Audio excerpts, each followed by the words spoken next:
नमस्कार, SBT news में आपका स्वागत है। पेश है 17 मई मंगलवार दोपहर 1:15 बजे राजस्थान की 12 बड़ी खबरें।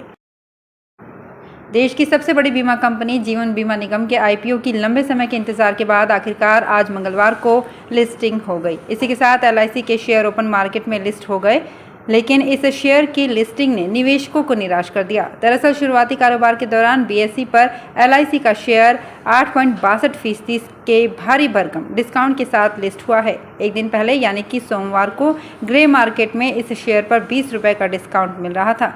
ऐसे में माना जा रहा था कि एलआईसी की लिस्टिंग से निवेशकों को निराशा हाथ लग सकती है।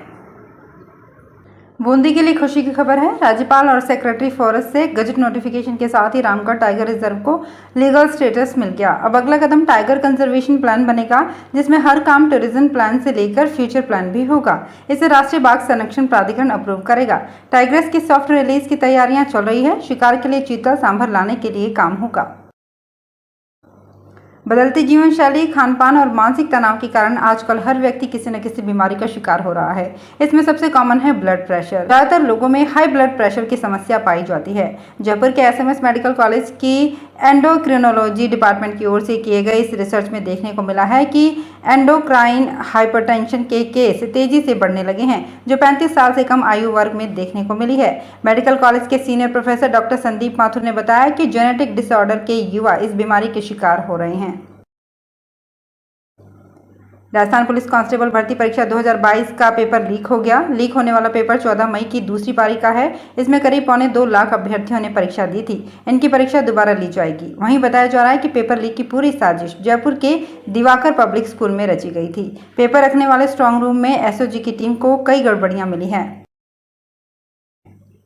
राजस्थान के 30,000 प्राइवेट स्कूलों में फ्री एडमिशन के लिए अब शीघ्र ही लॉटरी निकाली जाएगी। प्रदेश भर में 2 लाख से ज़्यादा अभिभावकों ने अपने बच्चों के एडमिशन के लिए आरटीई में आवेदन किया है। इसमें से ज़रूरतमंद बच्चों को प्राइवेट स्कूलों की 1,25,000 सीटों पर फ्री एडमिशन दिया जाएगा, जिसके लिए जयपुर के शिक्षा संकुल में शिक्षा मंत्री डॉक्टर बी डी कल्ला कंप्यूटर के जरिए लॉटरी निकालेंगे। निजी स्कूलों में आरटीई के तहत 2 से 15 मई तक आवेदन मांगे गए थे। अब लॉटरी के बाद डॉक्यूमेंट वेरिफिकेशन के आधार पर बच्चों को एडमिशन दिया जाएगा। जोधपुर एयरपोर्ट पर अगले माह से फिर से चहल पहल बढ़ने की संभावनाएं हैं। जो फ्लाइट विंटर सीजन में चलती थी और समर सीजन में बंद हो गई थी, उसमें से कुछ फ्लाइट फिर से शुरू होने जा रही है। इसके साथ ही फ्लाइट संचालन की एक और कंपनी भी जोधपुर से ऑपरेशन शुरू करेगी। इसके बाद फ्लाइट्स की संख्या में इजाफा होने की उम्मीद है। दरअसल 27 मार्च से शुरू हुए समर सीजन में जोधपुर, अहमदाबाद, इंदौर सहित मुंबई और दिल्ली की कुछ फ्लाइट का संचालन बंद हो गया था। इलेक्ट्रिक व्हीकल को बढ़ावा देने के लिए सीएम अशोक गहलोत की ओर से परिवहन एवं सड़क सुरक्षा विभाग में शुरू की गई अनुदान राशि योजना अधिकारियों की लापरवाही की वजह से फेल साबित हो रही है। योजना के तहत दुपहिया और तिपहिया इलेक्ट्रिक व्हीकल खरीदने वालों को 10 से 20,000 रुपये प्रति व्हीकल अनुदान राशि दी जानी है, लेकिन 5 महीने से करीब 15,000 से अधिक इलेक्ट्रिक व्हीकल मालिकों को करीब 18 करोड़ रुपए का भुगतान नहीं हुआ है। इसमें सबसे अधिक 9,000 वाहन मालिक राजधानी में शामिल हैं। भुगतान नहीं होने से वाहन मालिक आए दिन आरटीओ डीटीओ ऑफिस के चक्कर लगा रहे हैं। माउंट आबू शहर में आगामी 20 मई से राज्यपाल कलराज मिश्र प्रवास पर रहेंगे। उनके दौरे को देखते हुए सिरोही कलेक्टर डॉक्टर भंवर लाल ने माउंट आबू उपखंड कार्यालय में बैठक ली। बैठक में एसपी धर्मेंद्र सिंह व उपखंड अधिकारी कनिष्क कटारिया समेत विभिन्न विभागों के सभी अधिकारी मौजूद रहे। बैठक में अधिकारियों को बाकी रहे समस्त कार्यों को आगामी 20 मई तक पूरा करने के निर्देश दिए गए। बैठक में तलहटी से माउंट आबू मुख्य सड़क को पीडब्ल्यूडी विभाग को शीघ्र सही करने के निर्देश दिए। कलेक्टर ने 20 मई तक सभी तैयारियां पूरी करने के निर्देश दिए हैं। वर्ल्ड हेरिटेज में शामिल चित्तौड़ दुर्ग में स्थित फतेह प्रकाश महल में विश्व संग्रहालय दिवस पर कई कार्यक्रम होंगे। ये आयोजन करीब 2 साल बाद किए जा रहे हैं। साथ ही 18 मई को पर्यटकों को निःशुल्क एंट्री मिलेगी। राजकीय संग्रहालय चित्तौड़गढ़ के अधीक्षक हिमांशु सिंह ने बताया कि विश्व संग्रहालय दिवस 18 मई को मनाया जाता है। उन्होंने बताया कि भीषण गर्मी को देखते हुए पक्षियों के लिए परिंदे बांधे जाएंगे। इन परिंदों को दुर्ग के अलग अलग मोन्यूमेंट्स के चित्रों से सजाया जाएगा। प्रदेश के जंगलों और जानवरों की निगरानी के लिए लगाया गया सर्विलांस सिस्टम विवादों में रहा है।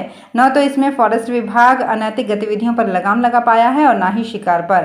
पिछले दिनों हुई आग और अन्य घटनाओं की जानकारी भी इनके जरिए नहीं मिली। ऐसे में अब राजस्थान में जंगल और जानवरों को सुरक्षा देने के लिए इस सिस्टम में आर्टिफिशियल इंटेलिजेंस और मशीन लर्निंग जैसी टेक्नोलॉजी का यूज किया जाएगा।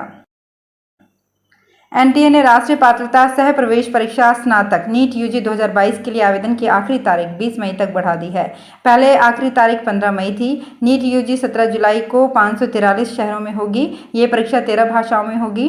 राष्ट्रीय परीक्षण एजेंसी ने आवेदन की आखिरी तारीख को आगे बढ़ाने को लेकर आधिकारिक नोटिस भी जारी किया है। इसमें बताया गया कि महानिदेशक सशस्त्र बल चिकित्सा सेवा कार्यालय के अनुरोध पर आवेदन की तारीख बढ़ाई गई है।